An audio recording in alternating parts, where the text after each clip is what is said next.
How was your weekend, Kathleen? Well, yeah, it was busy. I worked with you. It feels like so long ago. Yesterday was a really great day off. Sun's sort of starting to shine through here a little bit. It's still cold in the morning. Really long winter here, like many other people are experiencing. So it's not a oh poor me moment, but I'm so looking forward to spring. But I had a great day yesterday. A friend came over, moving stuff around in the basement, getting ready to get rid of some stuff, spring cleaning. Yeah, it was the first warm day here actually yesterday as well, and well, since winter started. So maybe spring is occurring everywhere, maybe. Yeah, who knows? Who's to say? But today it's okay. We're gonna talk about well-being and how we can learn how to self-regulate, because well-being really is about regulation at the end of the day. It isn't a destination. It's more, as you've heard me say, and I think we agree, it's more a verb than a noun or a destination. It's like the getting there and sort of maintaining that balance in life. These conversations, as we've said before, are completely unscripted. And this one is our mulligan. It's our do-over. We tried to do this a few weeks ago, and we had a couple of things just get in the way, called poor communication between the team. And so we rescheduled it. We were looking forward to talking about this as well. This morning, we had a couple of internet gremlins playing around with us as we were testing our internet. So we'll see what happens. It's a test of our ability to self-regulate into well-being. So what brought this about?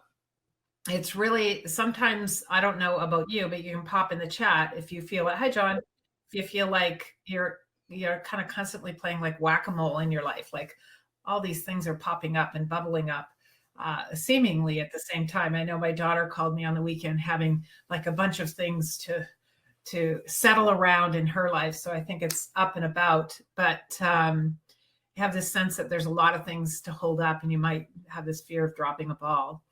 And how do you manage all those balls or spin those plates? And that's the conversation today, is really about well-being. And what is well-being? And here's the thing. How do we achieve it? That word itself is misleading, because it's not, again, a destination. It is more a sense or a feeling of being able to bring ourselves back to regulation. So I'm just going to say a few things that I have on my mind. Natalie, you can say a few things that you have on your mind. And what we're going to end up with today is sort of practical, tangible suggestions for how to kind of return to a state of well-being. Again, a verb, not a noun. So we don't have to necessarily wait for our world to fall apart to decide to figure out how to manage our lives or ourselves. It's really, well-being is really a state that encompasses physical, mental, emotional, and spiritual sort of balance. Another word, that's the wrong word to use. But also we do it through social connection, having a sense of purpose and a general feeling of happiness and fulfillment. Now, let me talk for a second, because I'm going to go off on a tangent on happiness and fulfillment. Happiness is temporary and fleeting and important and vital, and it serves our ego, which our ego is our friend. It's not about checking your ego at the door, virtually impossible in my experience. And fulfillment is really sort of engenders that longer term balance and engagement in one's life. But really, well-being is a state of safety and connection, and our ability to flow between, sort of balancing the moment to moment things that happen in our life, from little things to big traumatic events. But our ability to do that is what well-being is. It's not the absence of disease, but rather being able to cope with what shows up in our life. Now, before I ramble on any further, Natalie, what have you got to contribute to the initial part of this? I was just listening to you, actually, and I was thinking to myself, I agree with you about happiness being fleeting and the pursuit of happiness. I can think of a time in my life when I was in the pursuit of happiness, and happiness has this interesting thing from a neurological perspective, because when we experience pleasure, which we associate with happiness, then obviously our body floods with dopamine, which is a very addictive body chemical. And so with happiness, I think there can be this to be in the constant pursuit of, almost being a destination that's not quite reachable. And I like how you termed it as fulfillment. And what was coming up for me as you were saying that was, I was thinking about peace. And I don't know if those two words are interchangeable. Maybe they are, maybe they aren't.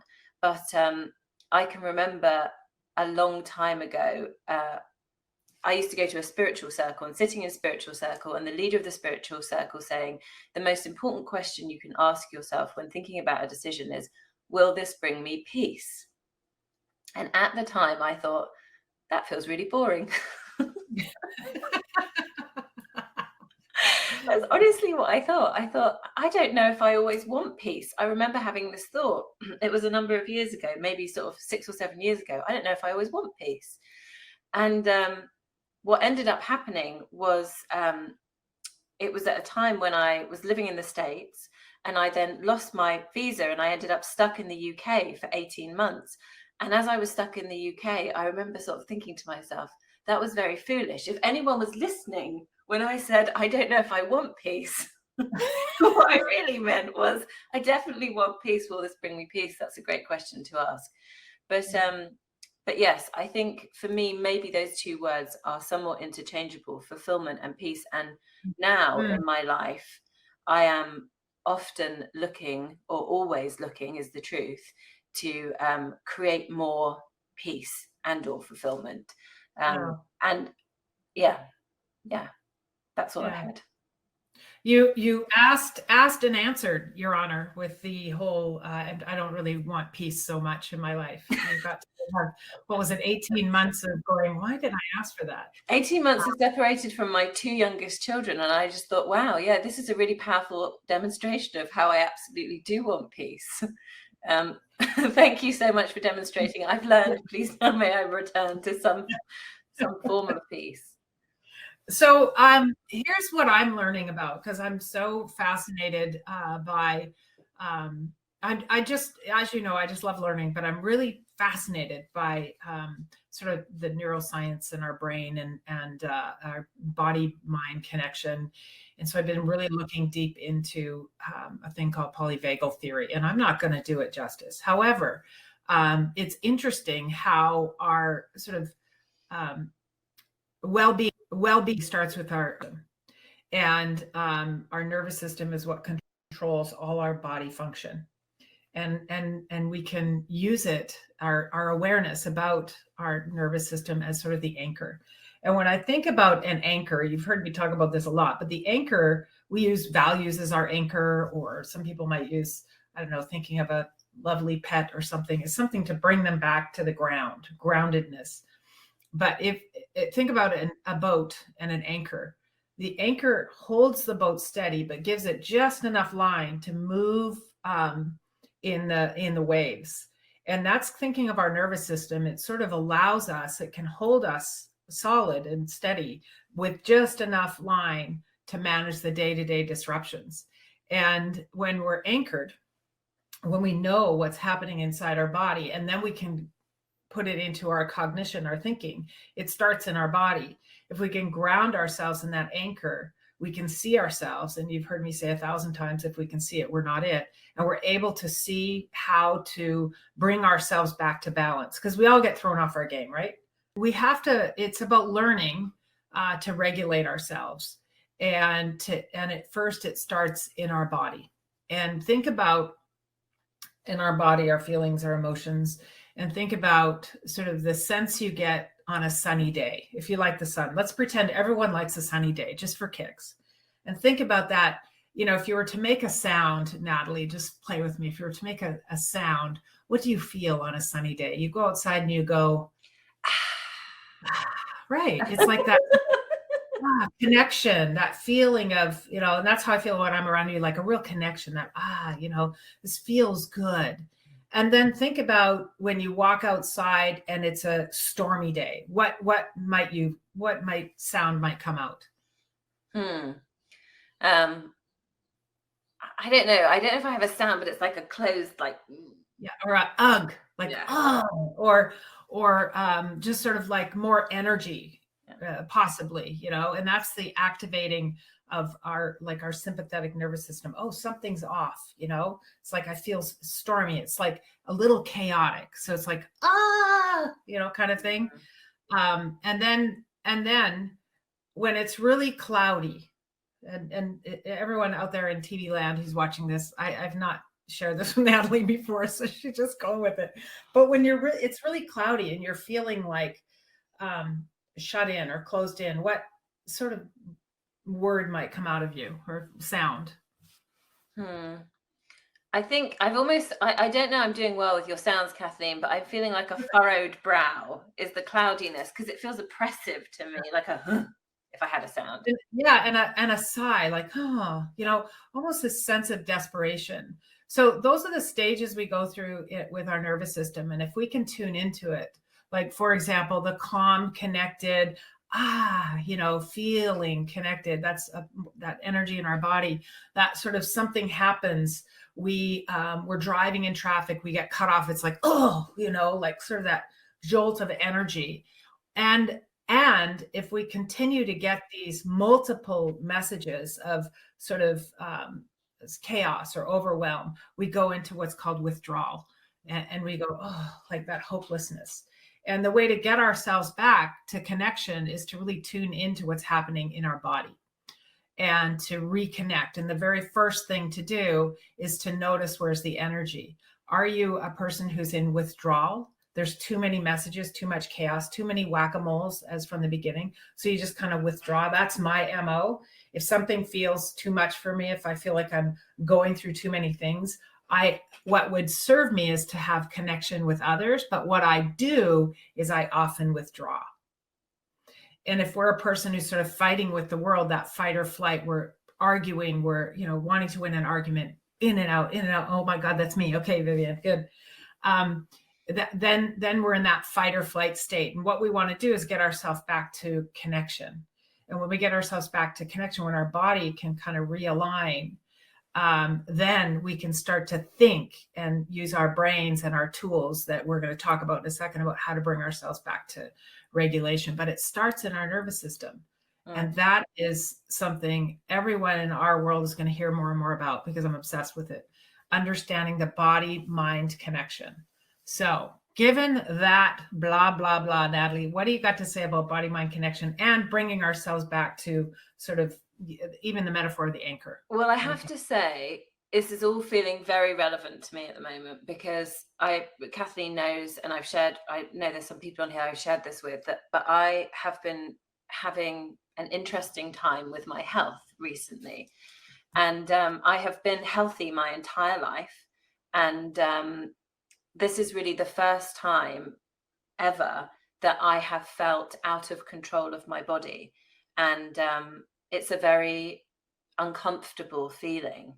And I have had these instances. What's been going on, just to give everyone context, is I've been having instances with my heart. I've been checked out by the doctor, everything's seemingly fine, but my heart speeds up and slows down and so on and so forth, and palpitates. And I've been having these instances whereby it feels like my nervous system gets switched on, and I can't, or I have been struggling up until now to effectively switch it off. And that's the feeling for me of like being out of control of my body. And so I'm a proactive person by nature. So I've been trying to figure out how to, first of all, increase my well-being as a kind of long-term plan, but how do I manage in the moment as this is occurring? And I have been finding that because I would never really identify as someone who up until recently has experienced anxiety, but with physical things happening in my body, it has triggered anxiety. Mm-hmm.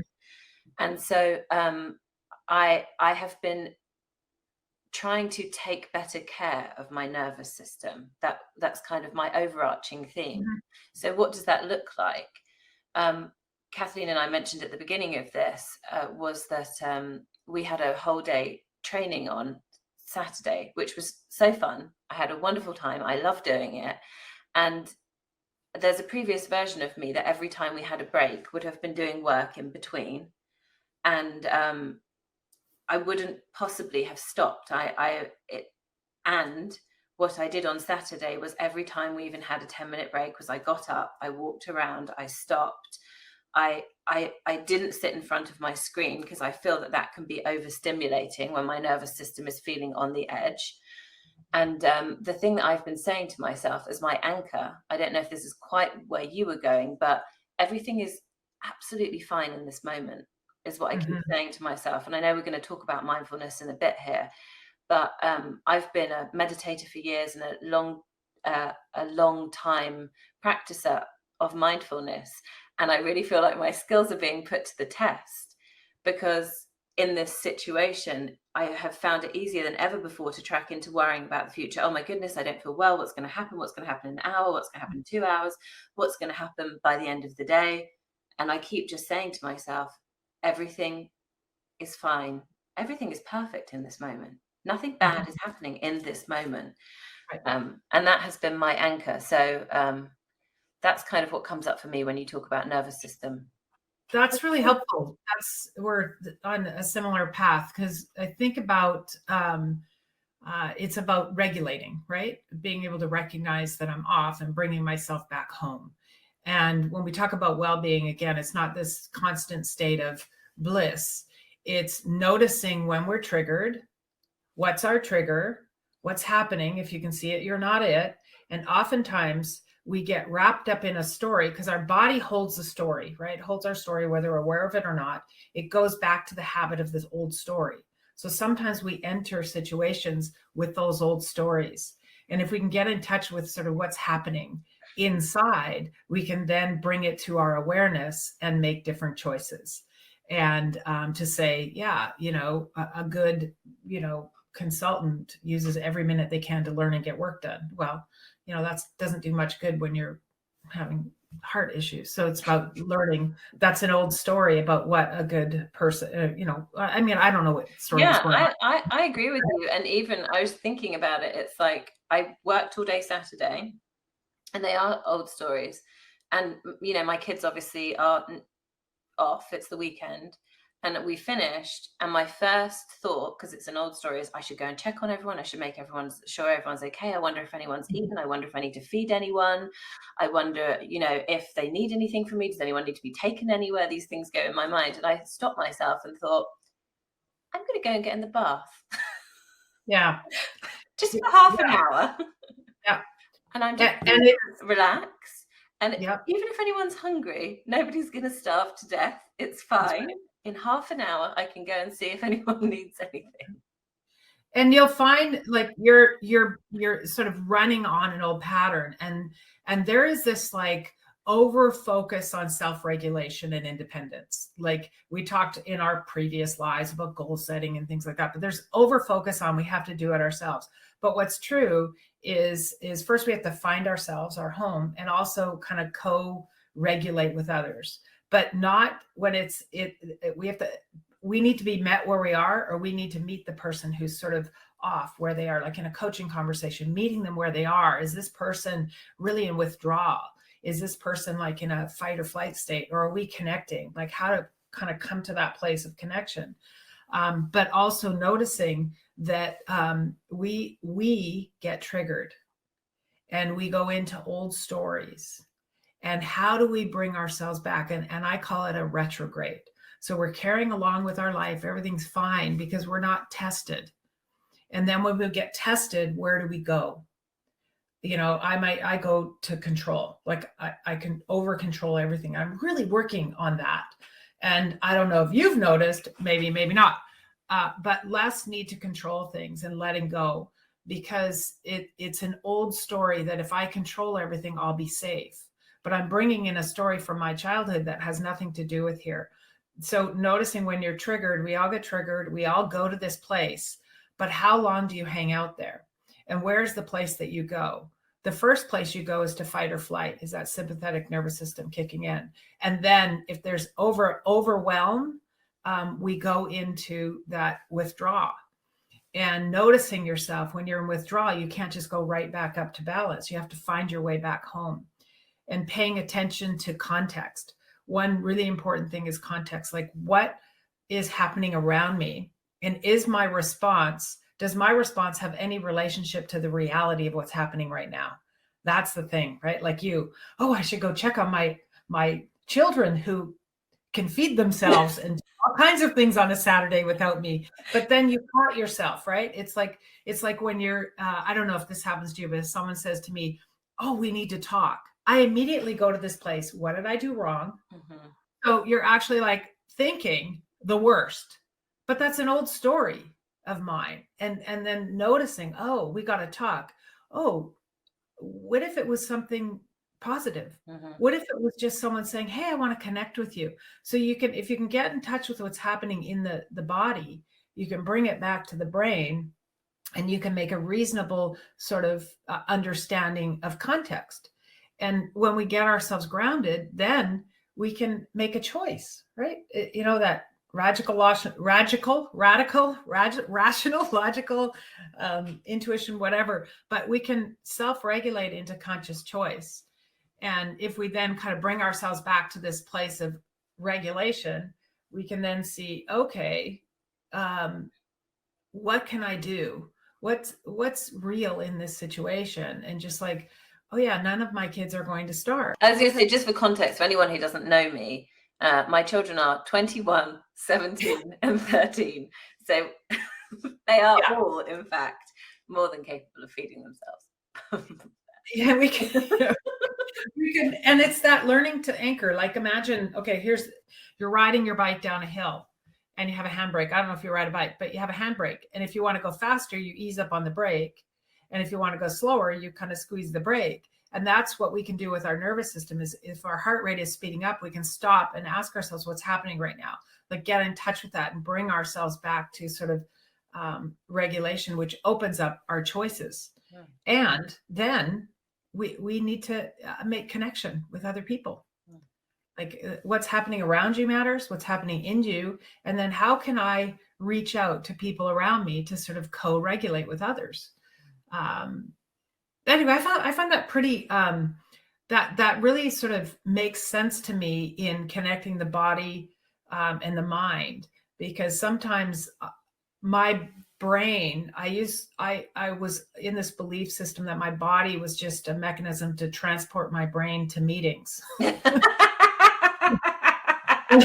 then it's like, oh, there's a connection. If I listen to the connection, I could be more sort of grounded and aligned. And that's the retrograde that I was talking about earlier. Is like, oh, I'm off.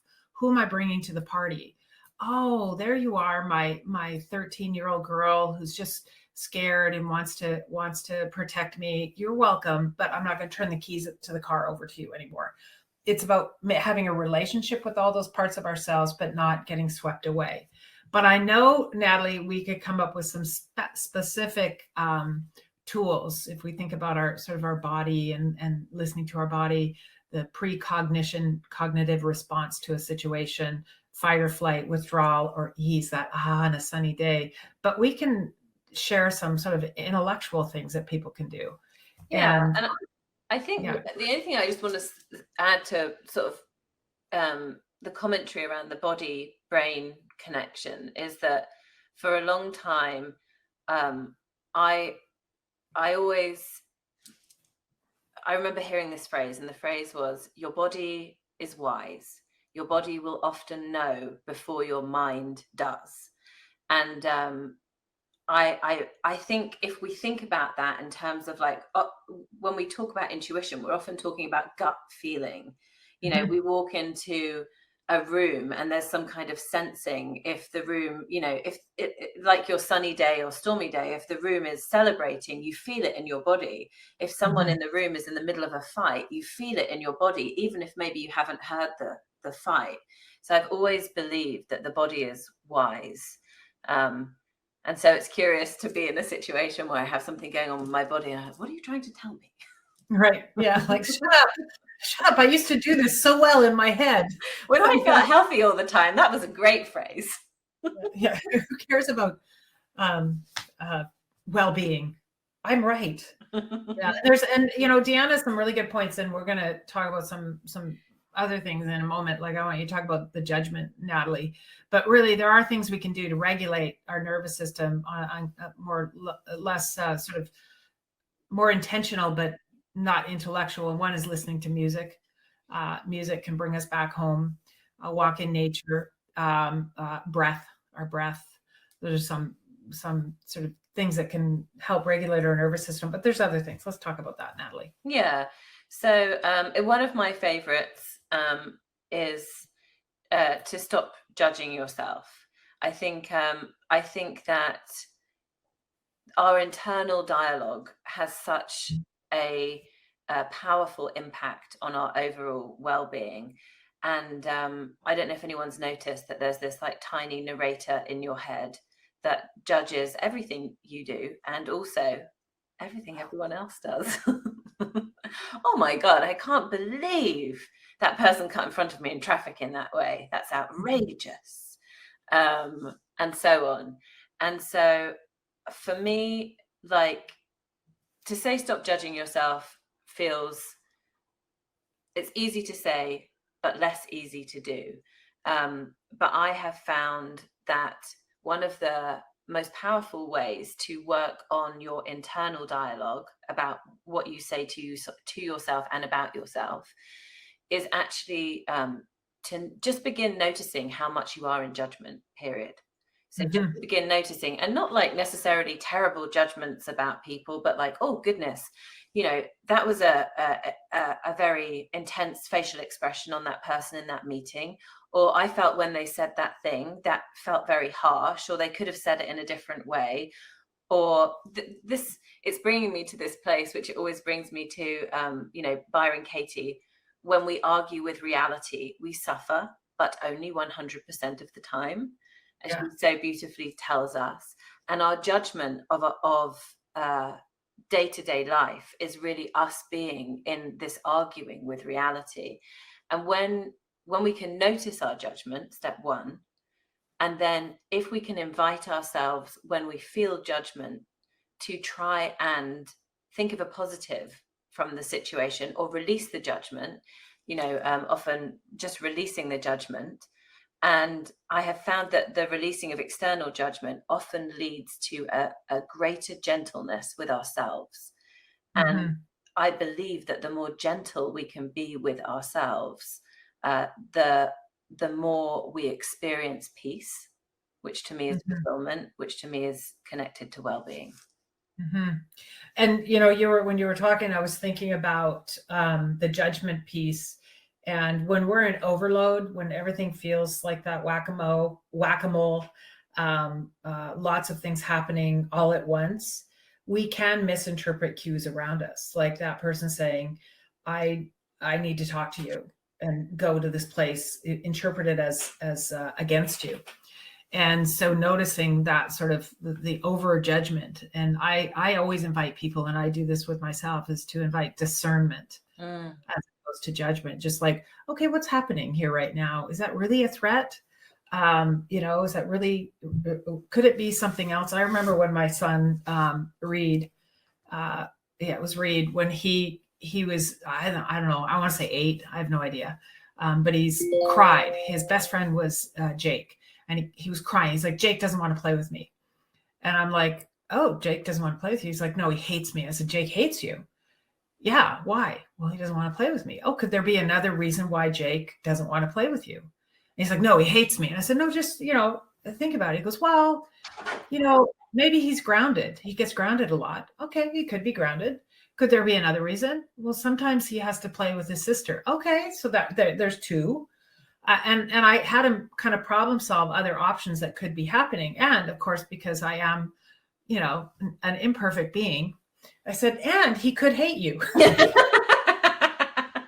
right. I said, and because you two fight a lot. And what's true is there could be all kinds of other options. So if we can find all kinds of other options for why the world is worlding the way it's worlding, we can use sort of that brake, that handbrake, and go, okay, slow down or speed up a bit. We can regulate if we recognize the story we have about what's sort of happening outside of us. And anyway, that's what I was thinking. We misinterpret cues, because I know when I'm overwhelmed, I can just bounce off people really quickly because I go to story very quickly, and I'm learning how to kind of listen to my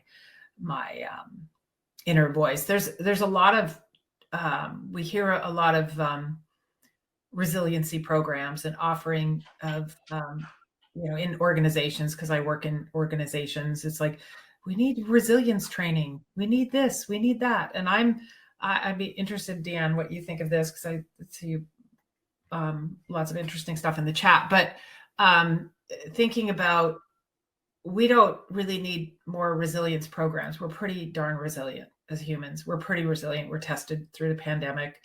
What we need is to look at the systems we're going into that cause us to constantly need resilience strategies. And until the system changes, there's a few things that we can do. And the first one, is like, do the best to not judge yourself. And when you notice you're judging yourself, kind of realign to, what else could be true in this situation. The other thing is really finding time for yourself. Just a little piece, like you found that 30-minute bathtub.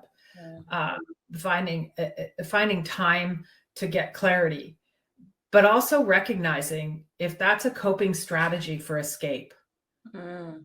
Because that's mine. Like, that's I'm like, I'll have a bath just to escape the world, not to calm my nervous system. And sort of shifting that. Am I just trying to escape from people?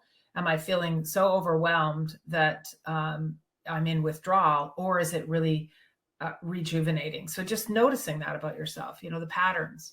I was reading something this weekend, and it sort of really got me thinking. It's a very interesting concept, and this was talking about how solitude could be the antidote to loneliness. And this idea that when we are intentional about solitude, and solitude meaning, like for me in that moment, the bath was about solitude, like just really needing to reconnect with myself. And I agree with you. Like, I think conscious awareness of why we're doing the behaviors is so important. But thinking about how much time we choose to spend in solitude, and the kind of context of this was like, it's not really solitude if you're scrolling your phone or your iPad or watching YouTube videos or watching Netflix or listening to a podcast, but it is. And I was even noticing, like, I was in the bath and I was thinking, oh, maybe I should listen to this podcast, or maybe I should like call my friend who I haven't called for a while and like catch up with her. But this idea of like spending time with yourself and being comfortable enough to spend time with yourself. Anyway. Exactly. Yeah. And it's all that awareness, the noticing what happened right before you went to scroll on your phone. You went to binge on Netflix. You went to open a bottle of wine. You went to open a bag of chips. Like, what happened right before the moment where you used a strategy to escape? And escaping is okay. Like you said, solitude for regeneration is great.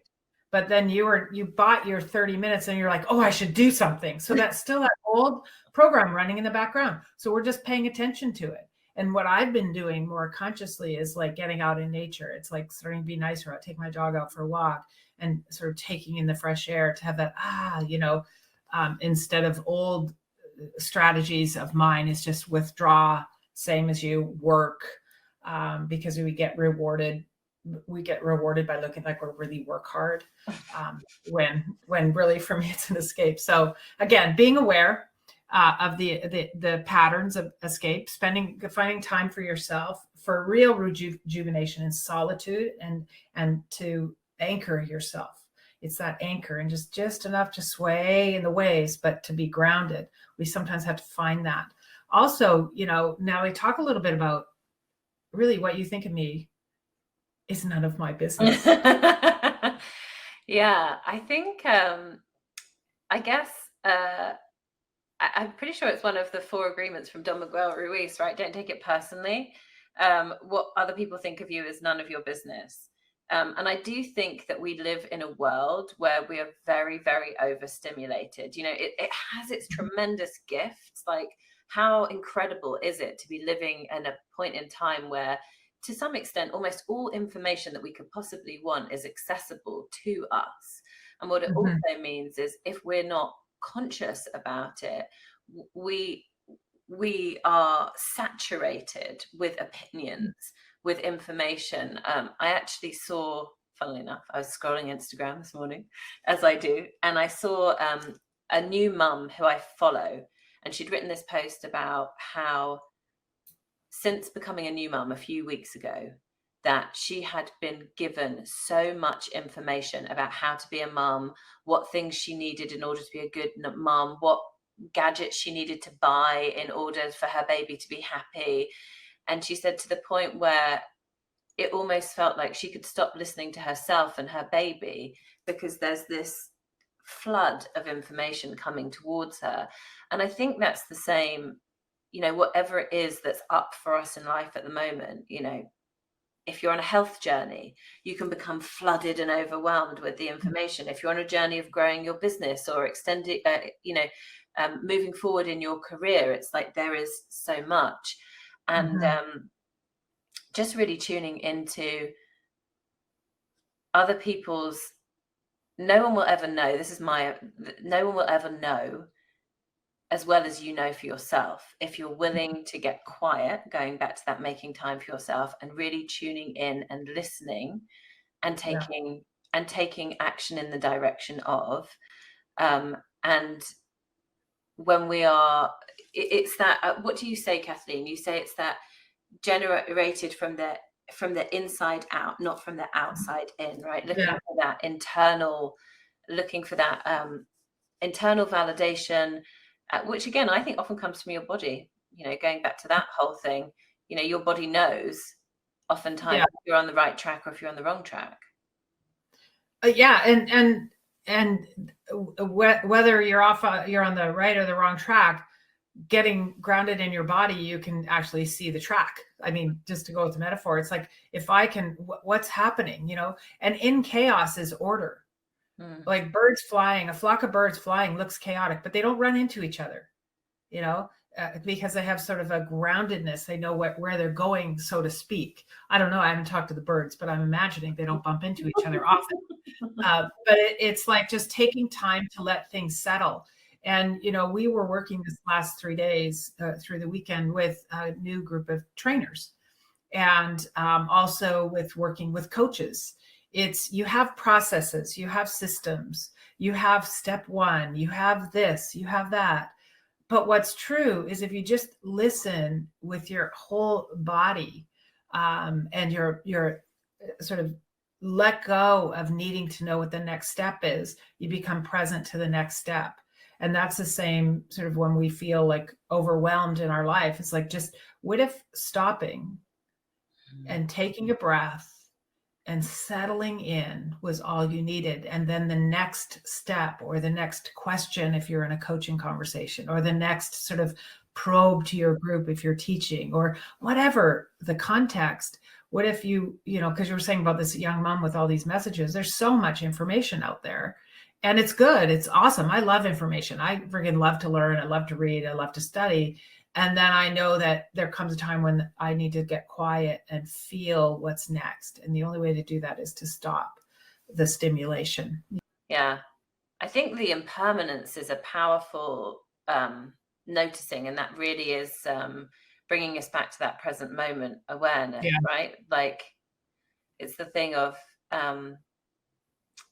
who is the real villain in a scenario? Is the villain the person who did you wrong? Or is the villain you, who replays the wrongdoing? They did it to you once, and you replayed it in your mind 20 times. So who's the real villain? Yeah, so true. We beat ourselves up over and over again, and they've moved on. And it's kind of like, we got to talk. You play it over and over. And what if it was just like, we got to talk?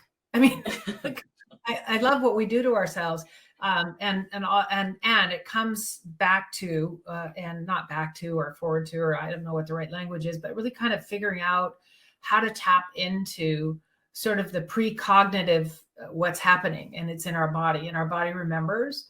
And what our body's doing is it's sort of playing out an old scenario because you haven't taught it a new way of being. And it's like, oh, what's happening right now? I like this. I don't like this. It's like the getting in the fire that we shared in our challenge is like, notice what's happening right now. What happened? What am I thinking? What story am I making up about it? How am I feeling? What is the story causing me to feel? What emotion? And then what action? And if we can stop ourselves in the story and rewrite the story, we're able to ground ourselves. But let's circle back because we're kind of like, I think that's the perfect segue into mindfulness, because I think that what you're talking about is conscious awareness, essentially. Do I like this? Do I not like this? How is my body feeling? And for me, mindfulness practice, which could look like meditation. For me, it looks like meditation often. It's starting to look like some of what you were talking about earlier, Kathleen, about being in nature, connecting with nature. But really, having a mindfulness practice is a workout for the brain. So what happens is when, like you're talking about this, I want to have a conversation with you. And so it could be, I want to have a conversation with you. It could be someone saying, we need to have a meeting. It could be an email that you interpret with a tone. It could be any of those things.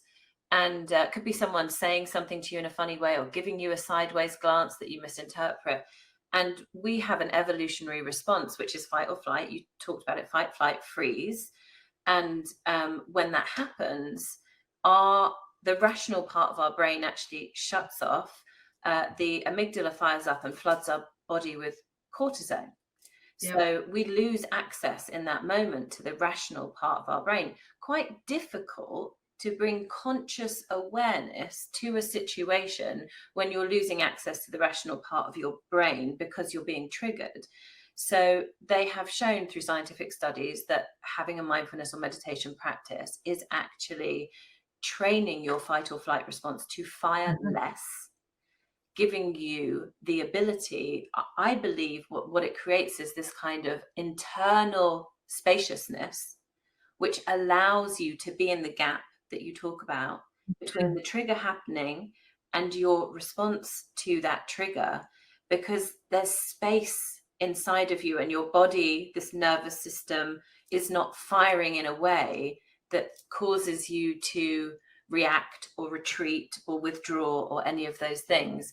So really, for me, some kind of a mindfulness practice is essential to well-being if we want to be able to be in conscious choice.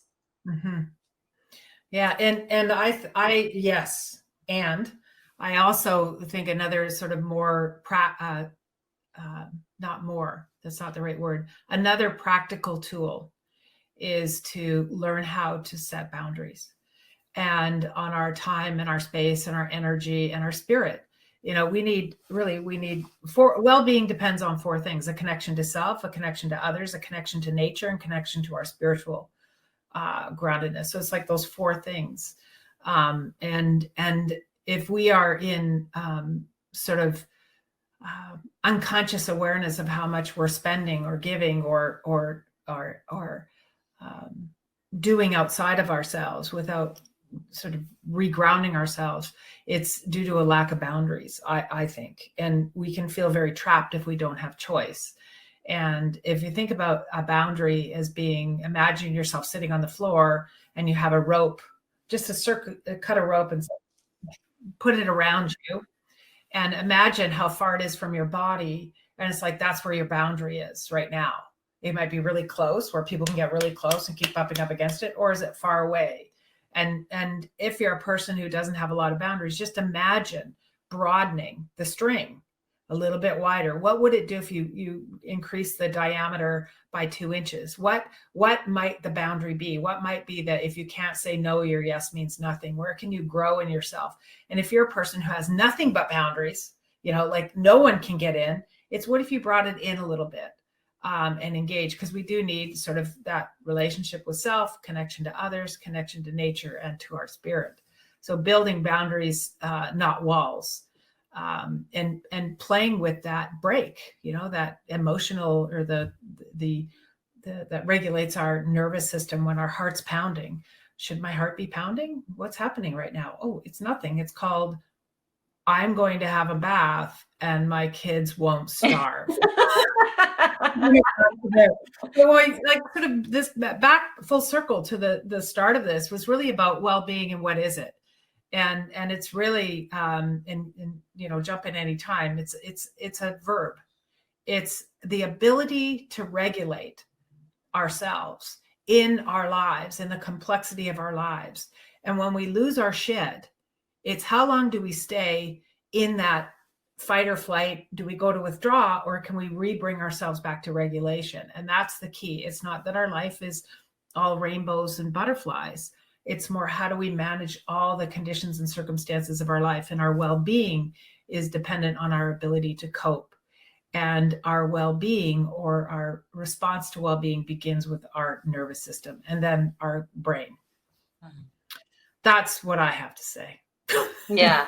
I think the only thing that I would add to your boundaries comment, just to return there for a moment, is one of the things that I'm noticing for me is that I would say I'm a person whose rope is quite close. My little circle of rope is quite close. And I have been working on having more boundaries in the, it's not against you, it's for me kind of space. Mm-hmm. And what comes up for me a lot is stating my preference, and how it really is a practice for me. And like you say, different people, different situations, I would like to move my rope out a little bit, but it really is a practice for me to vocalize my preference when I'm in connection with other people. And just for anyone out there who might resonate with that, it gets easier, I guess, is what I'm finding. The more I'm able to say, like, I have a lot of heat. For anyone who's studied the values map, I have a lot of heat around relationships. Like, my place I go to when I'm triggered is, oh my God, nobody loves me kind of feeling. Some people go to, oh my goodness, I'm going to become homeless. Other people go to, oh my goodness, nobody loves me. And other people go to, I'm just not enough. Well, I tend to go to, nobody loves me. So for me, stating my preference, it can feel challenging. But the more I do it, the more I notice that nothing bad happens. It's so true. It's for me, not against you. That's a good one. If you can't say no, your yes means nothing. These are great mantras to have running in the background. Yeah. Because it's like a preference. It doesn't mean it has to go my way. That's the key. We become rigid if it has to go our way. And I think that humans, if you want to be in relationship, we have to learn how to be flexible in our preferences. But there's nothing wrong with sharing our preferences or making a request. This is what would work for me. And then the person can say yes or no. And then you get to decide from a conscious place what to do with that information. That I'm willing to let this go. I still want to be in this relationship, or I still want to be whatever in this job or whatever it is. But it's coming from a conscious place, not I might be homeless, nobody loves me, or I'm no good. So anyway, that's sort of, I don't know if there's anything more I have to say about this. It's really more just getting in touch with your body, considering boundaries, a mindfulness practice. It will give unending dividends. And when you choose to be in solitude, which I love the word that you used, I'm going to use it. That's what I will steal from today. Is what is the reason for me doing this? Is it to recharge or is it to escape? That's my learning, because that's my, I love to escape. All right. So what have you got in conclusion, Natalie? Yeah, I'm just seeing that Marie has put here in the chat options for mindfulness practice. So I love meditation, Marie, and if you're not a meditator, I highly recommend you check out Dina Proctor's 3x3. In my opinion, it's the easiest way to build a meditation practice. It's 3 minutes, 3 times a day. It's the one I always use in corporate, and I always say to people, I challenge you to tell me you don't have 3 minutes. But mindfulness practice is really bringing your gentle attention to the present moment in a non-judgmental way. So you could actually do it in any way you chose. It could be out in nature. Yoga is often used for mindfulness practice. But even, I mean, I once did an interview series about mindfulness, and I had someone tell me that part of their mindfulness practice was to unload the dishwasher in a mindful way. And they talked about how they just saw, for the practice of how present they could get to unloading the dishwasher, feeling the warmth of the plates in their hands as they opened the cupboard, hearing the creak of the door. So it really can look like anything. But yeah, I've just really enjoyed having this conversation with you, Kathleen, and it feels really, really relevant to what's up for me at the moment. And I'm excited to continue exploring working with my nervous system. And that's kind of what my takeaway is, working with my nervous system and my conscious awareness to kind of create greater well-being. Yeah, there's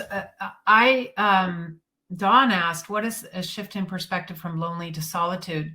So I have a short answer. I don't know if there is an answer, Dawn, but for me, when I was married, I was very lonely, but I wasn't alone. And over the years, I've really noticed how I enjoy my own company.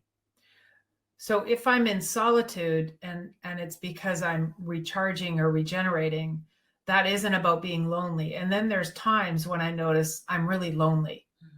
And when I'm lonely, I do things like Netflix binge, corn chips and guacamole is like my lover, that kind of thing. So I notice what I'm doing. So the difference for me between lonely and solitude is what's happening when no one is around me. And am I nourishing myself, or am I doing something that might be taking away? And there's nothing wrong with a Netflix binge. It's the why are you Netflix binging? So that's the best I got on that. But that's for me, how I kind of land myself or locate where I am. Judy, 2 years living on my own, love my solitude, not being lonely. Yeah. And I think, people will see, like, say, I've heard people say before, you can be lonely in a room full of people. That was my life. Lonely in a marriage. But yeah, I love that I love thinking about the distinction between those two things, because I agree. To me, solitude feels like it would be nourishing. It feels like I'm generating from the inside out. Like solitude is like my anchor into myself. And when I'm feeling sadness, I'm trying to fill from the outside in. So that's where I go with it. But that was a great conversation. I love these conversations we're having, and I just love you dearly and deeply. And I appreciate you so much. This was so fun. We will see you again. We will be having one of our massively human leadership masterclasses coming up. We're going to talk really more sort of systematically about uncertainty and clear vision. And the next one after that is, I can't remember what the next one after that is, but we're going to have a masterclass coming up in May. So stay tuned. And thanks again. And these conversations are recorded if anyone's interested, and they're available as a podcast too, because Veronica is a wizard on our team. So if you search for Live on Air with Kathleen and Natalie on any of the podcast platforms, and you have any interest in listening to any of the other conversations we've had up until now, you will find them there. And just thanks everyone so much for joining us. Yeah. All right. We'll see you next time.